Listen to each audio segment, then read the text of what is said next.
Addition and subtraction of fraction. ॾिसो मां खाइण लाइ केक खणी आयो आहियां। Wow, cake?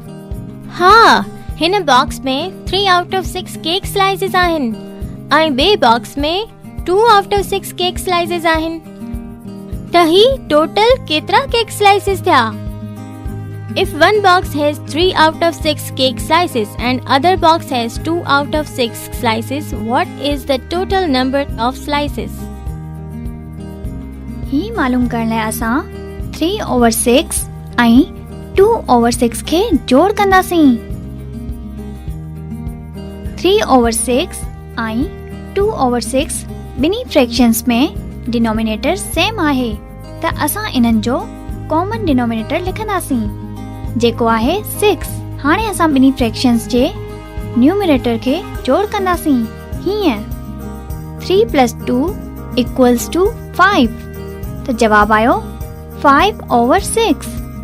इन जो मतलब त ॿिन्ही बॉक्सेस में टोटल 5/6 केक स्लाइसेस आहिनि। मज़ो अची वियो? अच्छा, त मां 2 जूस मेलन खणी आयो आहियां।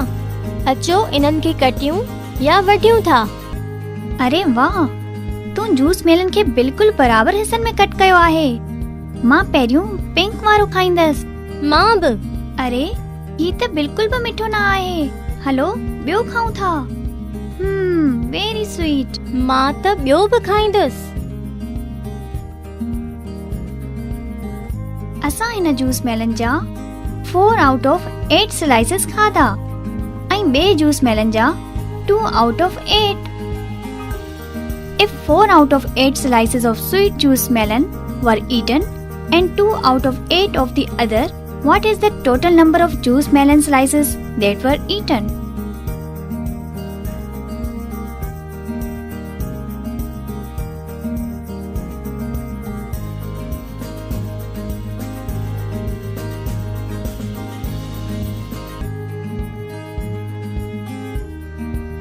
बिल्कुल सही।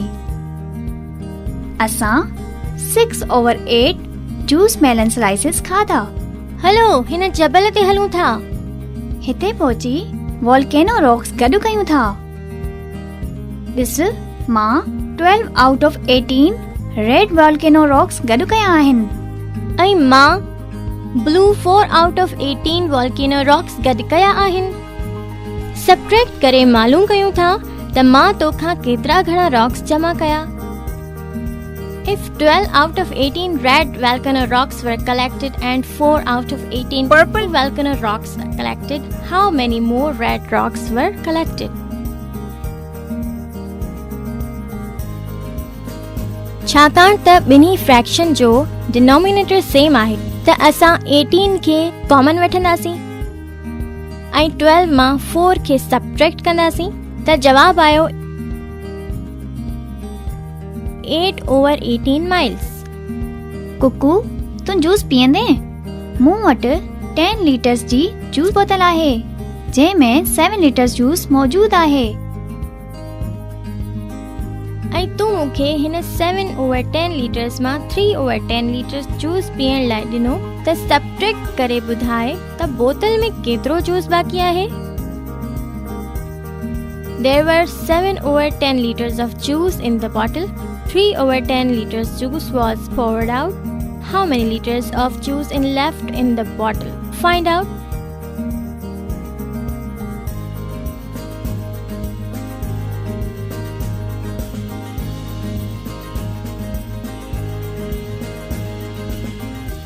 बिल्कुल सही। असां वटि 4/10 liters juice बाक़ी आहे। हाणे हिन सवालनि खे हल कयो ऐं एडिशन ऐं सब्ट्रैक्शन ऑफ फ्रैक्शन जी प्रैक्टिस कयो।